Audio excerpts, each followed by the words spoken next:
Hello, എല്ലാവർക്കും നാത്തൂൻ spice വേയിലേക്ക് സ്വാഗതം. നിങ്ങൾ ഈ ചാനൽ ഇതുവരെ സബ്സ്ക്രൈബ് ചെയ്തിട്ടില്ലെങ്കിൽ സബ്സ്ക്രൈബ് ചെയ്യാനും ബെല്ലൈക്കൺ പ്രസ് ചെയ്യാനും മറക്കരുത്.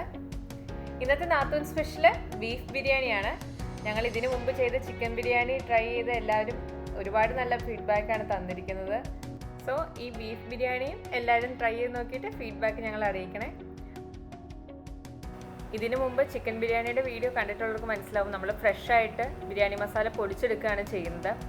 ഞാനിവിടെ പറയുന്ന അളവിൽ പൊടിച്ചെടുത്തിട്ടുണ്ടെങ്കിൽ 2 ബിരിയാണിക്ക് ഉപയോഗിക്കാൻ കഴിയും. കുറച്ച് മാത്രമായിട്ട് പൊടിച്ചിട്ടുണ്ടെങ്കിൽ നമുക്ക് നന്നായിട്ട് പൊടിഞ്ഞ് കിട്ടത്തില്ല. അതുകൊണ്ടാണ് ഞാൻ ഈ ഒരു അളവിൽ പറയുന്നത്.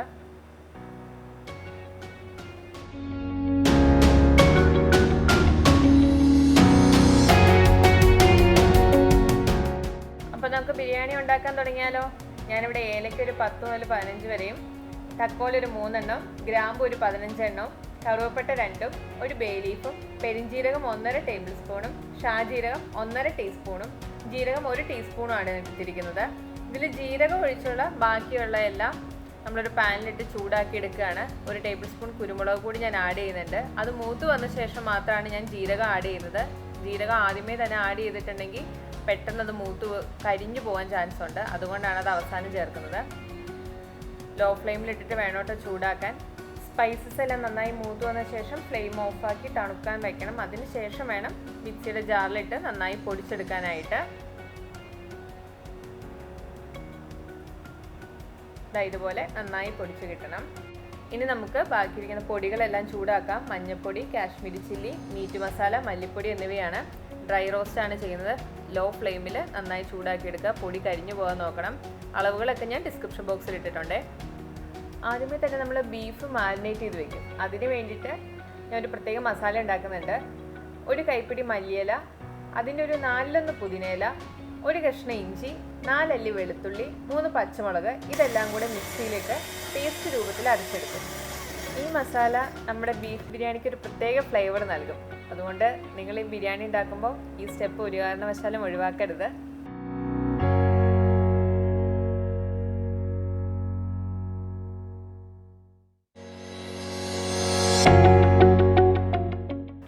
കഴുകി വൃത്തിയാക്കി വെച്ചിരിക്കുന്ന ബീഫ് ഒരു വലിയ കുക്കറിലേക്ക് ഇടുക. എന്നിട്ട് അത്യാവശ്യം വലിപ്പത്തിലാണ് മുറിച്ചിരിക്കുന്ന ബീഫ്. എങ്കിലേ ബീഫ് ബിരിയാണിക്ക് അതിൻ്റേതായ ഒരു ടെക്സ്ചർ കിട്ടത്തുള്ളൂ. അതിലേക്ക് നമ്മുടെ മല്ലിയില പുതിനയില പേസ്റ്റ് ഒരു 2 ടേബിൾ സ്പൂൺ വീതം ആഡ് ചെയ്യുക. പിന്നെ 1 ടീസ്പൂൺ വീതം ബിരിയാണി മസാലയും ചൂടാക്കി വെച്ചിരിക്കുന്ന പൊടികളും ആവശ്യത്തിന് ഉപ്പും ചേർത്ത് നന്നായിട്ട് തിരുമ്മി പിടിപ്പിക്കുക. കൈകൊണ്ട് തന്നെ തിരുമ്മി പിടിപ്പിക്കണം. എങ്കിലേ അത് എല്ലാ ബീഫ് കഷ്ണങ്ങളിലും അത് പറ്റി പിടിക്കത്തുള്ളൂ. നന്നായി മാരിനേറ്റ് ചെയ്ത് കഴിഞ്ഞ് അല്പനേരത്തിന് ശേഷം വേവിക്കുന്നതാണ് കൂടുതൽ നല്ലത്. ഞാനിവിടെ വെള്ളമൊന്നും ആഡ് ചെയ്യുന്നില്ല. അതുകൊണ്ട് തന്നെ ആദ്യത്തെ ഒരു വിസിൽ കേൾക്കുന്നവരെ ഞാൻ ഹൈ ഫ്ലെയിമിലും പിന്നീടുള്ള 3 വിസിലിനും ഞാൻ ലോ ഫ്ലെയിമിലാണ് വെക്കുന്നത്. എനിക്ക് 4 വിസിൽ കൊണ്ട് തന്നെ ബീഫ് വെന്ത് കിട്ടി. നമ്മുടെ കുക്കറിൻ്റെയും ബീഫിനെ അനുസരിച്ച് അതിൻ്റെ വേവിന് മാറ്റം വരാൻ ചാൻസ് ഉണ്ട്. ഇനി നമുക്ക് അരി കഴുകി കുതിർത്ത് വയ്ക്കാം. ഞാനിവിടെ 2 കപ്പ് അരിയാണ് എടുത്തിരിക്കുന്നത്. നന്നായി കഴുകി വൃത്തിയാക്കിയ ശേഷം 20 മിനിറ്റ് ഞാൻ കുതിർത്ത് വെച്ചു. അതിനുശേഷം ഡ്രെയിൻ ചെയ്ത് മാറ്റി വെച്ചു. ഇനി നമുക്ക് സവാള വറുത്തെടുക്കാം. ഞാനിവിടെ സൺഫ്ലവർ ഓയിലാണ് എടുത്തിരിക്കുന്നത്. ഈ ഓയിൽ തന്നെയാണ് ഞാൻ ബിരിയാണിക്ക് മുഴുവൻ ഉപയോഗിച്ചിരിക്കുന്നത് കേട്ടോ. നല്ല തിന്നായിട്ട് സവാള അരിയുകയാണെങ്കിൽ പെട്ടെന്ന് നമുക്ക് വറുത്തെടുക്കാൻ കഴിയും. സവാള ഒരു ലൈറ്റ് ഗോൾഡൻ ബ്രൗൺ ആകുമ്പോൾ തുടങ്ങി നമ്മളൊന്ന് പയ്യെ ഇളക്കി ആ ഗോൾഡൻ ഷെയ്ഡ് ആയി കഴിയുമ്പോൾ തന്നെ വറുത്ത് കോരി മാറ്റണം. അല്ലെങ്കിൽ ഒരുപാട് നേരം അത് കിടന്നിട്ടുണ്ടെങ്കിൽ പെട്ടെന്ന് കരിഞ്ഞു പോകും.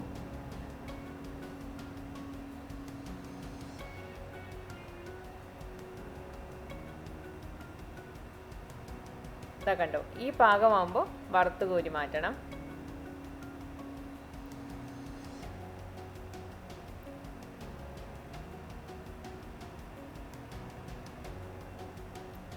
കണ്ടോ, ഉള്ളി നല്ല ക്രിസ്പി ആയിട്ട്, എങ്കിലേ ആ ഉള്ളിക്കൊരു മധുരം ഉണ്ടാവത്തുള്ളൂ.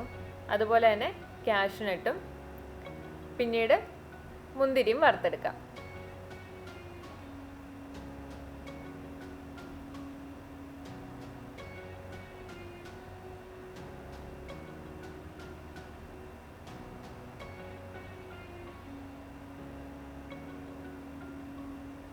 എനിക്ക് 4 വിസിലിന് ശേഷം തന്നെ ബീഫ് നന്നായി വെന്ത് കിട്ടിയിട്ടുണ്ട്.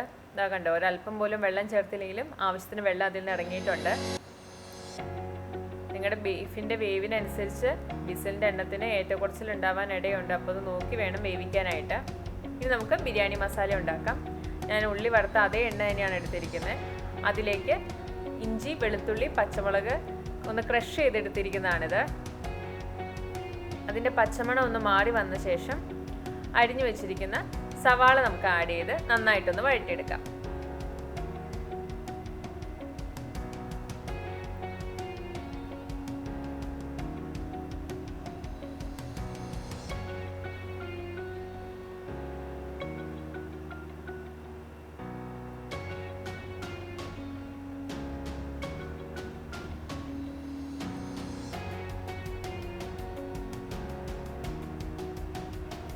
ഇതിലേക്ക് അരിഞ്ഞു വെച്ചിരിക്കുന്ന തക്കാളി, ഞാൻ 2 വലിയ തക്കാളി ചെറുതായി അരിഞ്ഞതാണ്.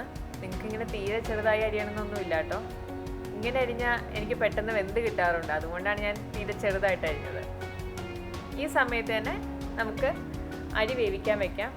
ഞാൻ അതേ സൺഫ്ലവർ ഓയിൽ തന്നെ എടുത്തു. അതിലേക്ക് ഏലക്കയും പട്ടയും പെരിഞ്ജീരകവും ഒരു ബേ ലീഫും ആഡ് ചെയ്തു. അതൊന്ന് മൂത്ത് വന്നു കഴിയുമ്പോൾ നമ്മൾ ഡ്രെയിൻ ചെയ്ത് വെച്ചിരിക്കുന്ന അരിയാണിത്, അതൊന്ന് വഴറ്റി കൊടുക്കുക. അത് പൊട്ടാൻ വേണ്ടിയിട്ടൊന്നും വെയിറ്റ് ചെയ്യേണ്ട, അരി പൊട്ടി വരുമൊന്നും വേണ്ട. അല്ലാതെ ഒന്ന് വഴറ്റിയ ശേഷം നമുക്ക് ചൂടുവെള്ളം ആഡ് ചെയ്ത് കൊടുക്കാം. ഞാൻ 2 കപ്പ് അരിക്ക് 4 കപ്പ് ചൂടുവെള്ളമാണ് എടുത്തിരിക്കുന്നത്. ഞാൻ എടുത്തിരിക്കുന്ന ബസ്മതി അരിയാണ്. നിങ്ങൾക്ക് വേണമെങ്കിൽ ഇതിന് പകരം ജീരകശാല ഉപയോഗിക്കാം. ഞാനിവിടെ അരി വറ്റിച്ചെടുക്കുകയാണ് ചെയ്യുന്നത്. നിങ്ങളഥവാ 3 കപ്പ് അരിയാണ് എടുക്കുന്നതെങ്കിൽ അതിന് 5 കപ്പ് വെള്ളം ഒഴിച്ചാൽ മതി. എത്ര കപ്പ് എടുക്കുന്നോ അതിൻ്റെ 2 കപ്പ് കൂടുതൽ എടുക്കുകയാണെങ്കിൽ കറക്റ്റായിട്ട് വറ്റിച്ചെടുക്കാൻ പറ്റും. പിന്നീട് ആവശ്യത്തിന് ഉപ്പും 1 സ്പൂൺ നാരങ്ങ നീരും ചേർത്ത് അടച്ചു വെച്ച് മീഡിയം ഫ്ലെയിമിൽ വേവിച്ചെടുക്കാം. അപ്പം നമ്മുടെ തക്കാളിയൊക്കെ വഴണ്ടി വന്നിട്ടുണ്ട്. അതിലേക്ക് ഒരു കൈപ്പിടി മല്ലിയിലയും ഒരു 4 പുതിനയില അരിഞ്ഞതും കൂടി ആഡ് ചെയ്യാം. പുതിനയില ഒരുപാട് കൂടാതിരിക്കുന്നതാണ് കേട്ടോ എനിക്കിഷ്ടം. പുതിനയില കൂടുതൽ വരുമ്പോൾ എനിക്കൊരു ചെറിയൊരു കയ്പ്പ് ഫീൽ ചെയ്യാറുണ്ട്. പിന്നീട് 1 ടേബിൾ സ്പൂൺ നമ്മുടെ ചൂടാക്കി വെച്ചിരിക്കുന്ന പൊടികളും ബിരിയാണി മസാലയും ചേർത്ത് കൊടുക്കാം. അതൊന്ന് നന്നായി വഴറ്റിയെടുക്കുക. ഓൾറെഡി ചൂടാക്കിയ പൊടി ആയതുകൊണ്ട് ഒരുപാട് നേരം വഴറ്റണമെന്നൊന്നുമില്ല. എല്ലായിടത്തും നന്നായിട്ട് മിക്സ് ആയാൽ മാത്രം മതി. അതിനുശേഷം നമുക്ക് തൈര് ആഡ് ചെയ്ത് കൊടുക്കാം. ഞാനിവിടെ 2 ടേബിൾ സ്പൂൺ തൈരാണ് ആഡ് ചെയ്യുന്നത്. കട്ട തൈരാണ് ആഡ് ചെയ്യുന്നത്. അതൊന്ന് നന്നായി മിക്സ് ചെയ്ത് കൊടുക്കുക. ഇനി അതിലേക്ക് വേവിച്ച് വെച്ചിരിക്കുന്ന ബീഫ് ആഡ് ചെയ്യാം. അതിലെ വെള്ളമൊക്കെ വറ്റി ഈ പരുവത്തിലാക്കിയെടുക്കണം. അപ്പോൾ നമ്മുടെ ബിരിയാണി മസാല റെഡിയായി കഴിഞ്ഞു. ഈ സമയം കൊണ്ട് നമ്മുടെ ചോറും റെഡിയായി കിട്ടി. ഞാൻ ഈ പാകത്തിലാണ് ഫ്ലെയിം ഓഫ് ചെയ്യുന്നത്. ഇനി പാത്രത്തിൻ്റെ ചൂട് കൊണ്ട് ആ ബാക്കിയുള്ള കുറച്ച് വെള്ളം അത് വറ്റി കിട്ടിക്കോളും. ഇനി ദമ്മിടാൻ തുടങ്ങാം. ഞാൻ ബിരിയാണി മസാല ഉണ്ടാക്കി അതേ പാത്രത്തിൽ തന്നെയാണ് ദമ്മിടുന്നത്. അതിൽ നിന്ന് പകുതി ബീഫ് എടുത്ത് വേറെ പാത്രത്തിൽ മാറ്റി വെച്ചിട്ടുണ്ട്. ഇനി വേവിച്ച് വെച്ചിരിക്കുന്ന ചോറ് അതിന് മുകളിലിടുക.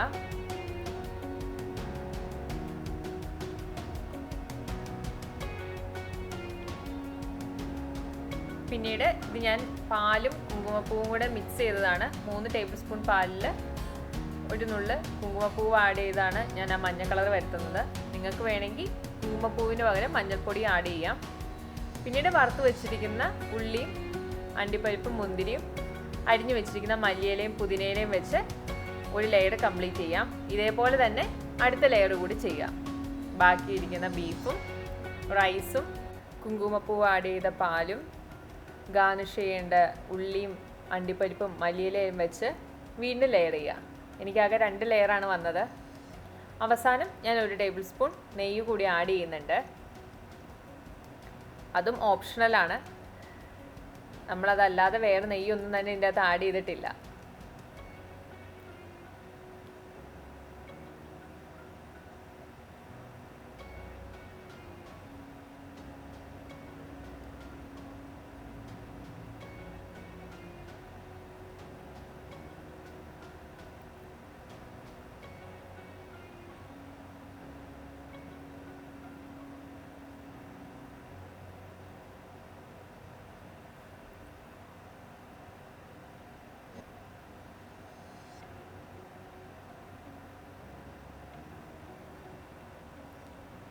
ലെയർ ചെയ്ത് കഴിഞ്ഞു.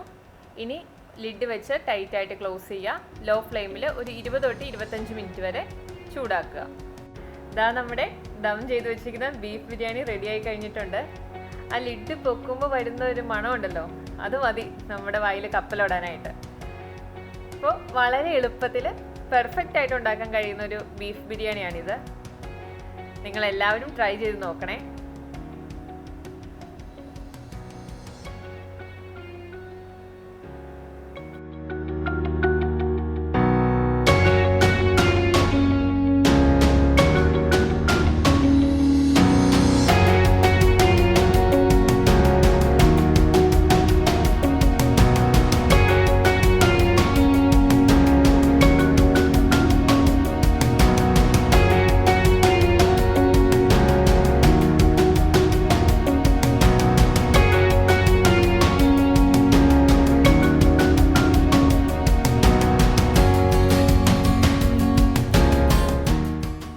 ബിരിയാണിക്ക് കൂട്ടായിട്ട് സാലഡും അച്ചാറും കൂടെ ഉണ്ടെങ്കിൽ കുശാലായി.